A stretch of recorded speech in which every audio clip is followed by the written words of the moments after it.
Welcome to Moments for Moms. I'm so excited that you all have joined us today. I have an incredible children's book author, woman, mom with me today. Her name is Amy Parker, and we're going to be talking about how to teach your kids to pray. Stephanie will, of course, be here with a What the Hack segment, and Dr. Brooks Gibbs will be joining us like he always does. So I hope that you can take some time for you, grab a cup of coffee or tea, and take this moment just for you.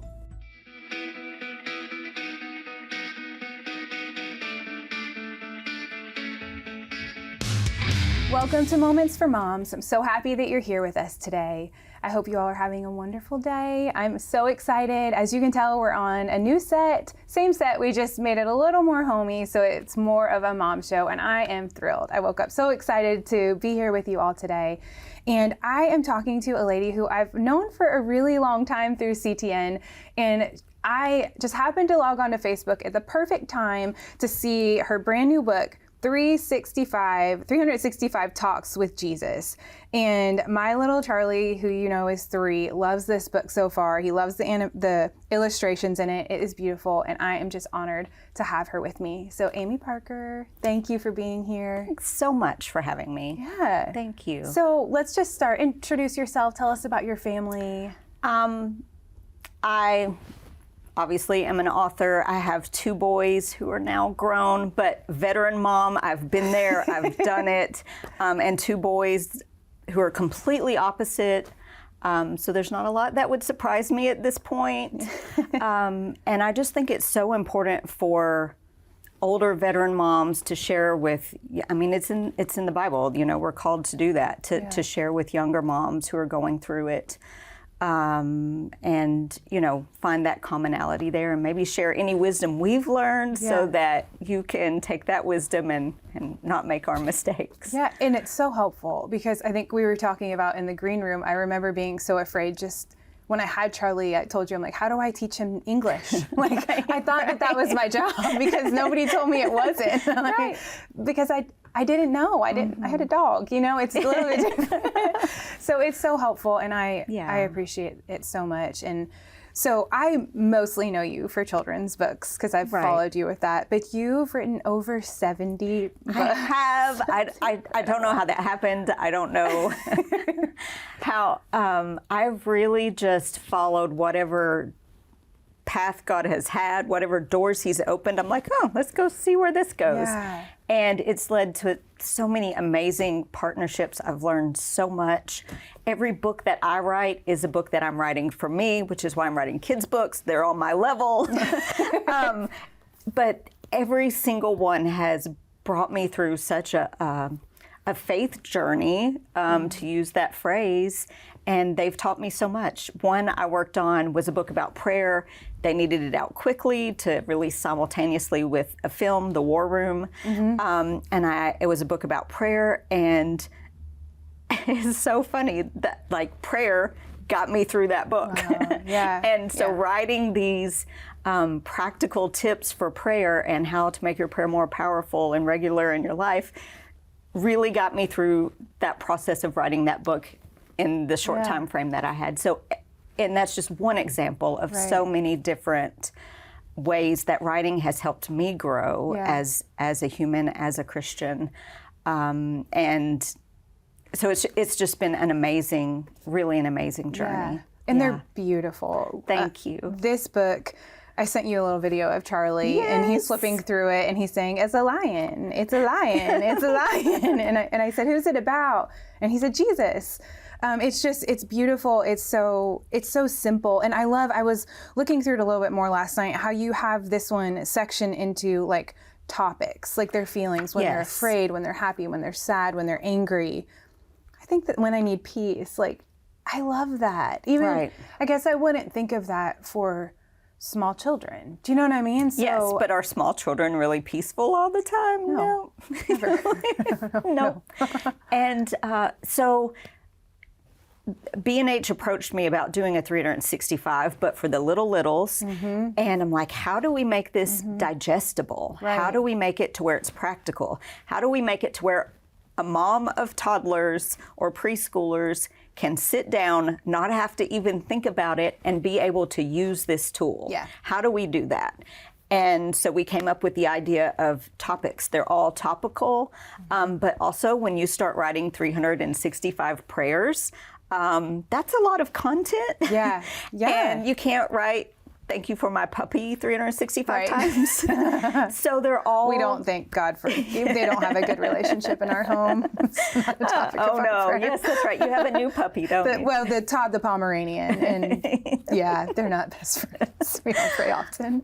So we need other content. Yeah. So they're very biblical based. I started just flipping through the Bible and saying, what other topics can we use to guide these little bitties in prayer? So you'll find that they're very, very simple prayers, but a lot of them, most of them, are scripture-based prayers that are based on the concepts in the Bible. I noticed that. I noticed that a lot of them had like scripture reference, right? Like this one I'm looking at, "When I Need Help," and it has Philippians 4:13 in it. Right. I love it, and they are short, but I mean, for me, Charlie's 3. This is about, that's where it's going to stop. And some nights he doesn't, like, he just wants to go to sleep. Do you know what I mean? So that was the first thing we were going to talk about. Like, how do we teach our kids to pray?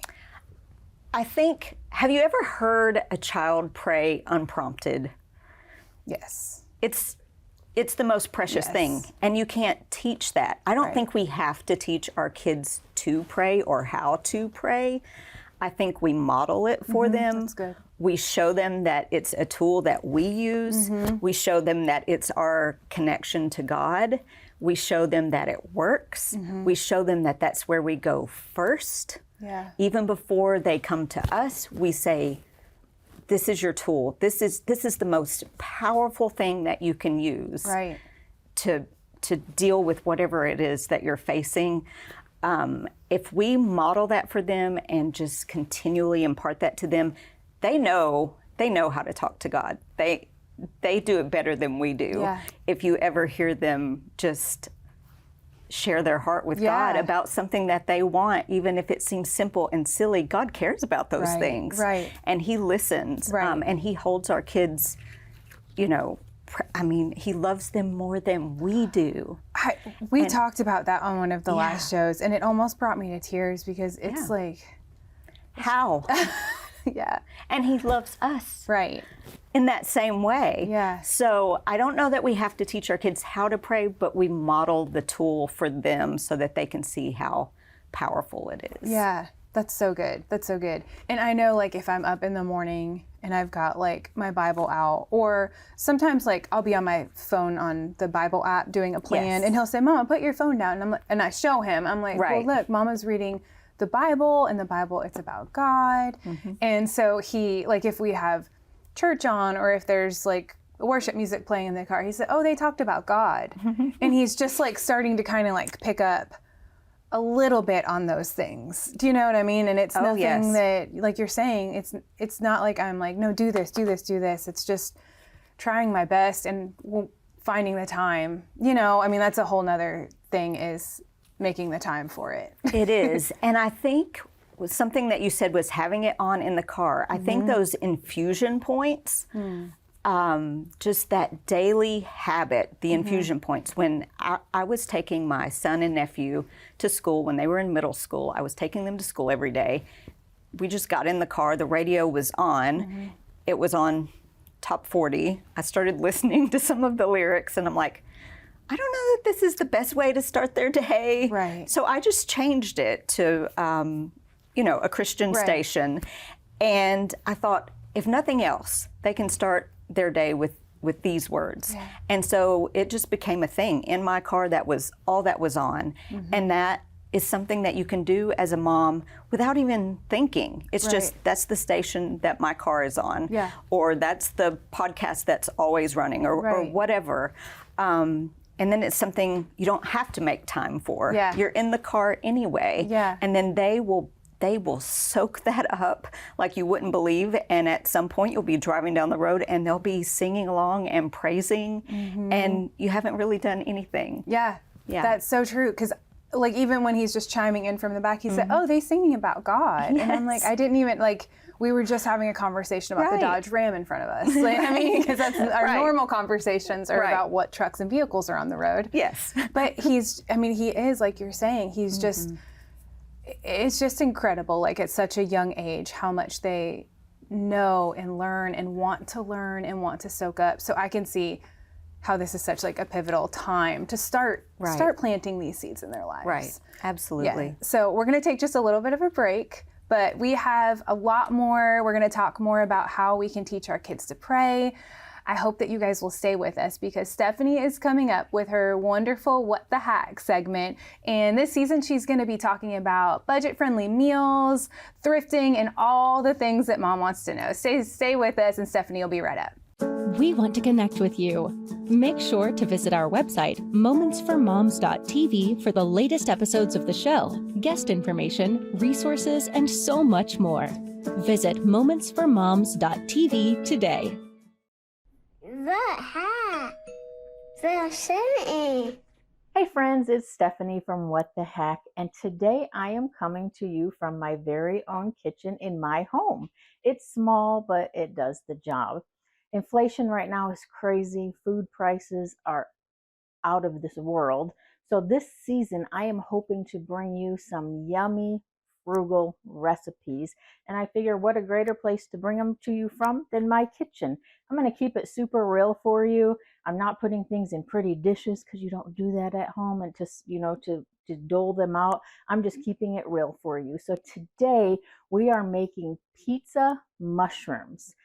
Healthy, delicious, and super easy to make.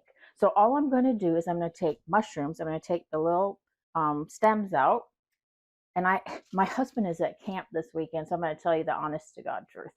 He's at camp. I try not to cook too much, and I try not to do too many dishes while he's gone. So I made a little aluminum foil pan, so then I'm not even going to have a dish to do after this. Laziness at its best? I don't know, but why not? So I'm just I already washed the mushrooms off, little damp towel. You don't want to get them too wet because mushrooms absorb the liquid. So I'm putting the mushrooms in my little pan here. And then in my pan on the stove, I'm just putting some tomato sauce. I'm going to heat this up. And I have basil and I have oregano and garlic. But you can do whatever you and your family like. That's what's so great about cooking at home.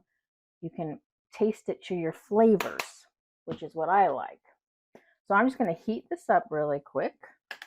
Oregano, basil, garlic.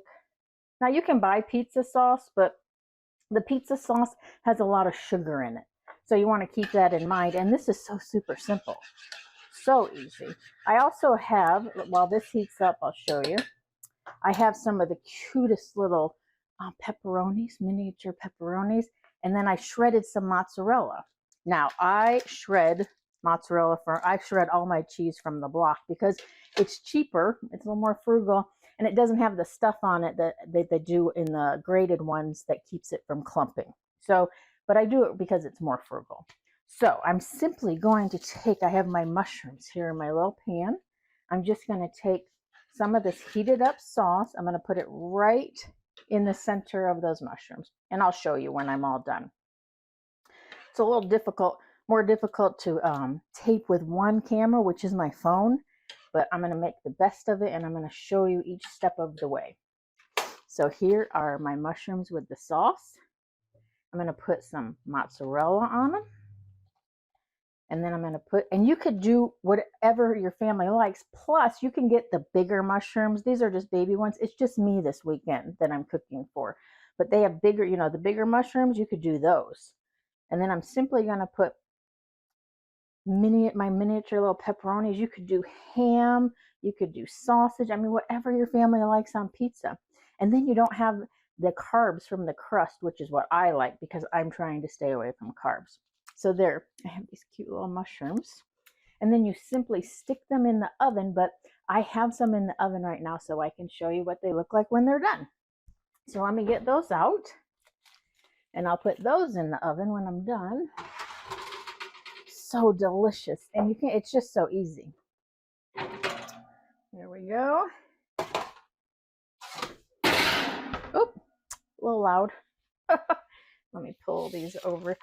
Look at how cute. And they're so delicious. Look at those. So yummy, right? It's very hot, so I'm not going to try it right now, but I can tell you it's delicious. My email is right here. If you have any questions, I'm more than happy to help you. I have a Facebook page called Stephanie's Fan Page, tongue in cheek, trust me, but I'll post all the recipes on there too. And I can't wait to see you next time on Moments for Moms. The hat. The singing. Welcome back to Moments for Moms. I hope you enjoyed that segment with Stephanie. Isn't she wonderful? I just love her. She is as wonderful in person as you think that she is. So I'm so grateful that she is a partner with us on this show. So we are talking about how to teach kids how to pray. And I am here with author Amy Parker. Thank you so much for being here. Thank you so much for having me here. Yes, I love the book, 365 Talks with Jesus. And so we were talking about how we teach our kids to pray, and we kind of talked about that a little bit in the first segment. So now we're going to pick up, how do we make God real to our kids? I think first that comes into play with modeling. Yeah. But second, I don't know that we have to. I think as moms, especially young moms, and you're wondering, how do you teach your child English? We put so much pressure on ourselves, and we forget that God is the all-powerful. God wants a relationship with us. So he's going to make himself real. And the Bible tells us that he's made himself real to us through nature and through the heavens. Yeah.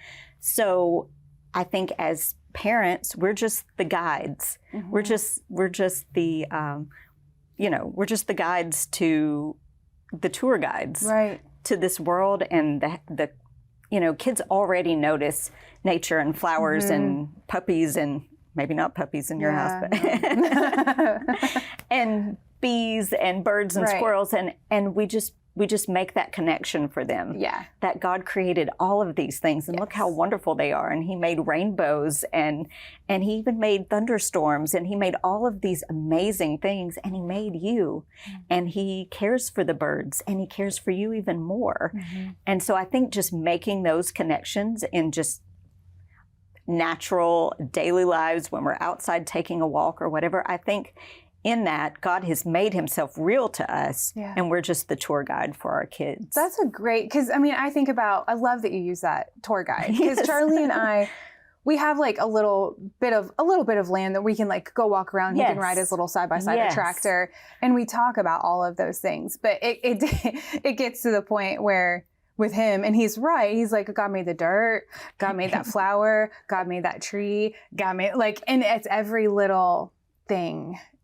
But he is noticing it, like you're saying, like he is noticing all of those things. And that's such a cool way to think about it. Like I'm just literally, like when you're saying tour guide, picturing us like doing our little, like I walk beside it and he's driving around picking flowers and noticing all of God's creation. Yes. And it also takes the pressure off of us as parents, because the Bible tells us that God has revealed himself to us in nature, so that we have no excuse for not knowing who he is. Right. But for me, that says, I've got this. Like, I am the creator of the entire universe. I can certainly show your kid who I am. Yeah. So I think it's so hard, because for us as adults, like having that childlike faith.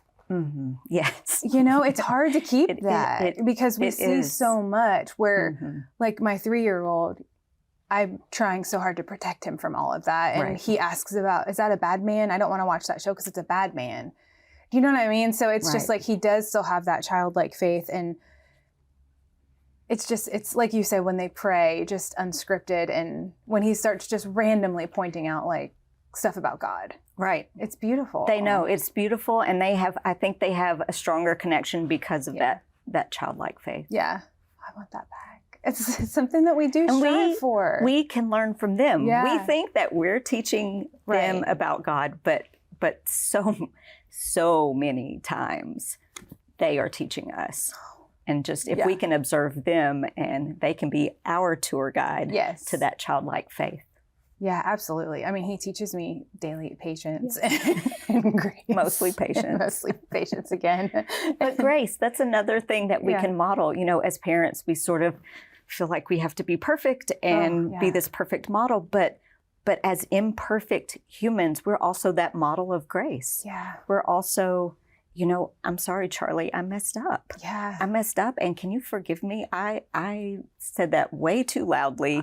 I know. It wasn't even about you. I had other things on my mind, and I am so sorry. Can you forgive me? Yes. And this is how Jesus forgives us. This is why Jesus came to forgive us when we do mess up, and we can just model that through our own mistakes. Yes. That's the beauty of it all. Yes. That we can model that. That's so good. And that has happened to us. Like I'm working at home and I'm so like stressed out, but he needs me so badly for like a truck wheel that probably fell off. Like, you know what I mean? Nothing like, but for him, it's the most important thing to him right now. How is he supposed to drive his truck without This is 4 wheels? tragic for us right now.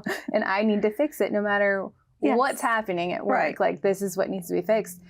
And just in the heat of that moment, and then he'll come back, Mama, why are you talking so loud at me? You yell at me. And I'm like, I feel like I remember calling my coworker at one point, just bawling my eyes out because it's the first time that happened. And I'm like, I just yelled at him because I was just so stressed out and now he's sad. And then I went back and told him, I'm so sorry. I wasn't mad at you. And I said, do you still love Mama? And he's like, yeah.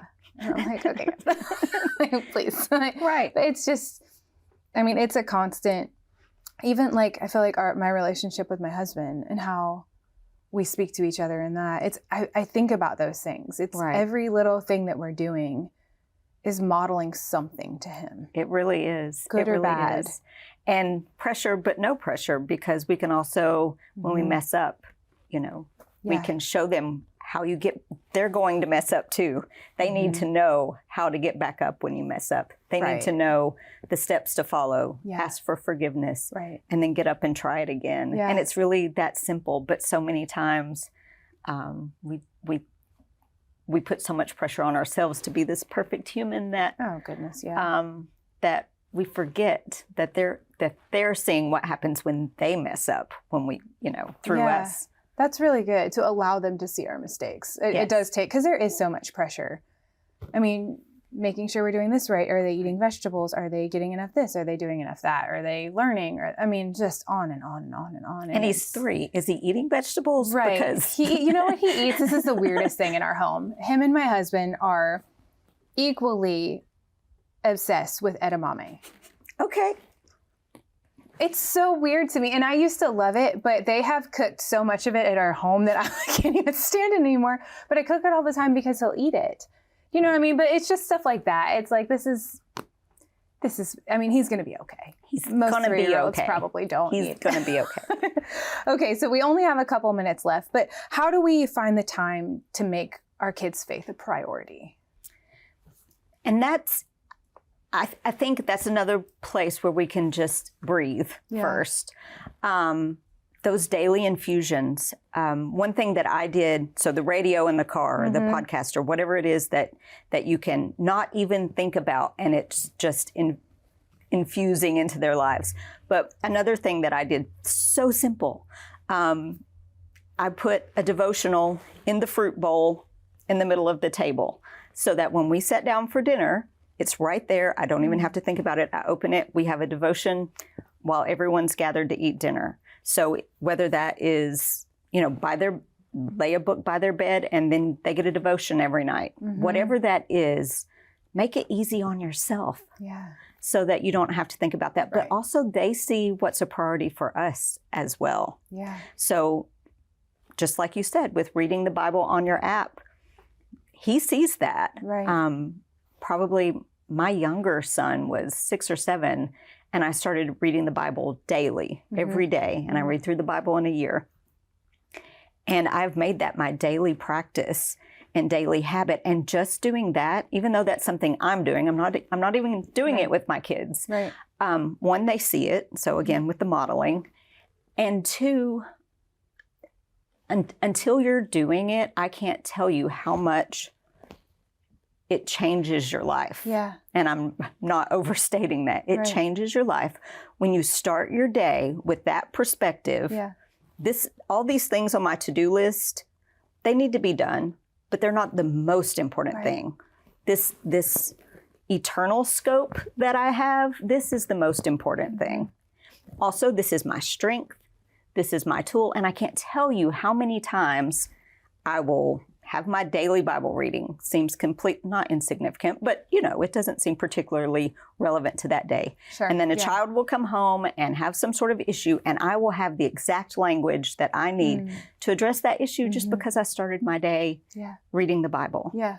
So that daily practice, one, they see the priority that you make in your life, and two, it frames your entire perspective, and three, it gives you the tools you need to raise these kids. And God's word does not return void. Amen.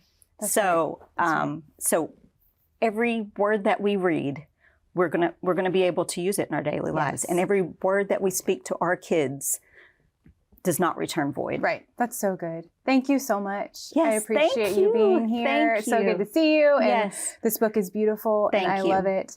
So we'll have all of your website up so people can find Great. it. I Thank encourage you you. all, go get this book. Go get it, go get it, go get it. It's beautiful.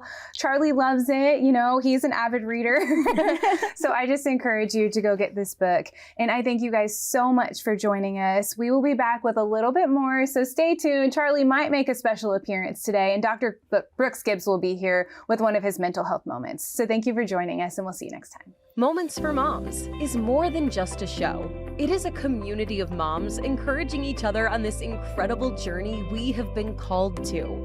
Join our private Facebook group to share your mom moments, questions, small victories, and connect with other moms as we all come together in this ministry called motherhood. We can't wait to see you there.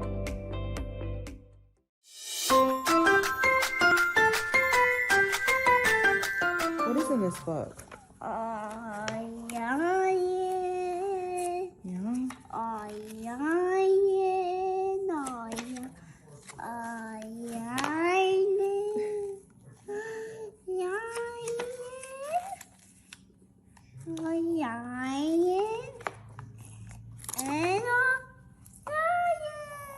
Who's the book about? God. Do you like the book? What's on the front of it? Lion. Who else is on the front? A kid. A kid. Yeah. Do you like this book? Yeah.